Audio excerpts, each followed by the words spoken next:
Hello and welcome to Newsmax TV. I'm John Bachman. With us now is a special guest, a departure from our normal interview subjects. I'm pleased to have legendary bluegrass and country musician Ricky Skaggs with us. Mr. Skaggs, nice to talk to you. Hey, John. How are you, sir? I'm doing well. All right, let's talk about your new book. It's just been released. It's called Kentucky Traveler, about your journey from a child mandolin prodigy to one of the most versatile and respected pickers and singers around the music industry today.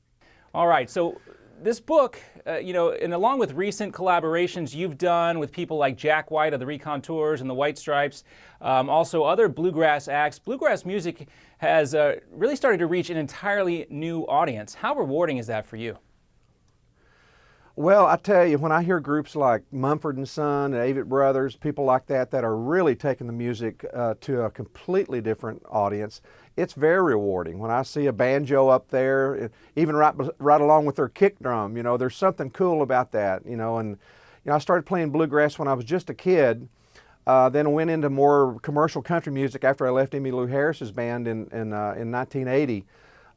Came to Nashville and got a record deal and started having a lot of country music hits, but I always try to bring my bluegrass sound even to country music, and I think that's one of the things that made me successful in the early 80s, was trying to bring and bridge those two kind of music genres together, because really I think bluegrass music and traditional music is one of the oldest pure forms, and even today I think is one of the most pure forms of country music that there is. Yeah, and a true American creation as well. A lot of people, you mentioned the Avett Brothers, you mentioned Mumford & Sons, but a lot of people might be surprised to hear that you would work with a guy like Jack White, who has an entirely different style and approach to music, even though some of the foundations are the same. But you say collaboration like that was the result of something you call staying open to God moments. What do you mean by that?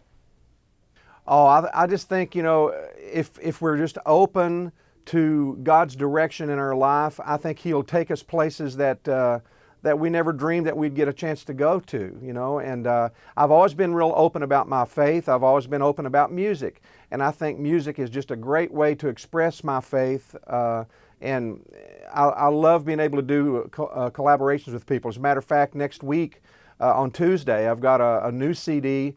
It's a live CD out with my good friend Bruce Hornsby, and it's live with Kentucky Thunder, my red hot bluegrass band, and it's just one of the most exciting records I've ever been a part of. It's just to the wall bluegrass with an attitude. It's great. I'll give you a chance to talk a little bit more about that, as well as your tour, in just a second.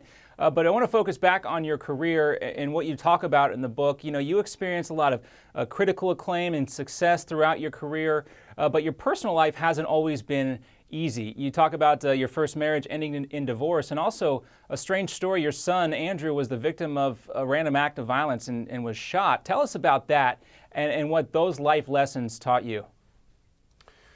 Well, that was one of the hardest times in my life, was when he got shot. I don't know, I thought my world had come to an end just to find out. I just thought at first when his mother, my ex-wife, called to let me know about the accident, I thought it was like a family shooting or something like that, like an accidental thing that might have been out hunting or something like that. But when I found out it was a road rage kind of shooting, oh man, it just freaked me out. And I caught a plane, flew to Roanoke, Virginia, and spent hours and days there with him, but just seeing my son in the hospital with a bullet hole right here in his face, that was one of the hardest things I've ever gone through in my life. But thank God he came through it. He's about 35 years old now, and he's got two children, my two grandchildren, and is doing great. I'm so proud of him. Well, that's great to hear. Congratulations on all of that. And I know that experience also kind of forced you to refocus on your faith, as it would for most people. I also want to talk to you a little bit about modern country music. I want to get your take on it. It's more popular than ever, but it also seems to be a lot more flashy than it was, say, 10 or 20 years ago. What do you think about modern country music? Well, it's not the country music that I grew up with and that I played, in the 80s. But I'm sure the music I played in the 80s is not quite what Hank Williams and Johnny Cash and people like that was playing in the 40s and 50s and 60s. So, music has got to always develop and always keep pushing boundaries. I mean, I try to do the same thing with the bluegrass music that I do today. But you know, I think these kids they're very respectful when I'm around. You know, I mean, when I see Keith Urban, you know, at the Grand Ole Opry, he comes up and says, "Man, you know, I love you, and you know, you're a great inspiration to me. You know, your early records, you know," and so I know that good seed fell on good soil somewhere, you know, in my career, and it makes me feel good to see that these people are out playing good music. But they're also paying tribute and honoring the past and honoring people that inspired them, because I've always been about that with Bill Monroe and Flatt and Scruggs and the Stanley Brothers. I always tried to pay tribute and pay honor to those guys. Yeah, and I guess that's about all you could hope for. You mentioned Bill Monroe. Of course, he was your mentor, a legend of bluegrass music as well, and a prominent figure in your book, as one would expect if anyone knows your story. You know, we talked about this a little bit, your collaboration with Bruce Hornsby. I want to give you a chance to talk about your upcoming, or your album that's in your upcoming tour in a little bit more detail with Bruce Hornsby. Tell us about it, and if people want to find out more information on the web, where should they go? They can go to rickyskaggs.com, or they can go to skaggsfamilyrecords.com and find out our tour dates and anything about the book, anything about you know, the new record that's coming out called Cluck Old Hen, the live album with me and Bruce. We're going to be touring in October and first half of November. So we're pretty excited about that, doing quite a few dates on the road, mostly weekends, but we are doing some dates in the middle of the week as well. Cincinnati, Nashville, you know, Kansas, you know, down in Texas, Oklahoma.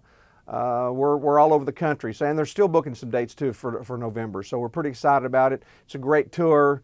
Like I said, it's a lot of high energy music, especially when Bruce gets going, and that's kind of the, you know, kind of the phrase, watch Bruce, listen to where he's going. If he takes off down the hill, just follow him. We'll end up somewhere. Yeah, he's one of the best keyboard players around in the industry today, so I'm sure that's going to be a fantastic tour. Ricky Skaggs, thanks so much for being with us. The new book is called Kentucky Traveler. He's also got a new album coming out called Cluck Old Hen, and a new tour as well with Bruce Hornsby. A pleasure talking with you, sir. You have a fantastic day. Thanks, John. Great being with you. And thanks for watching Newsmax TV.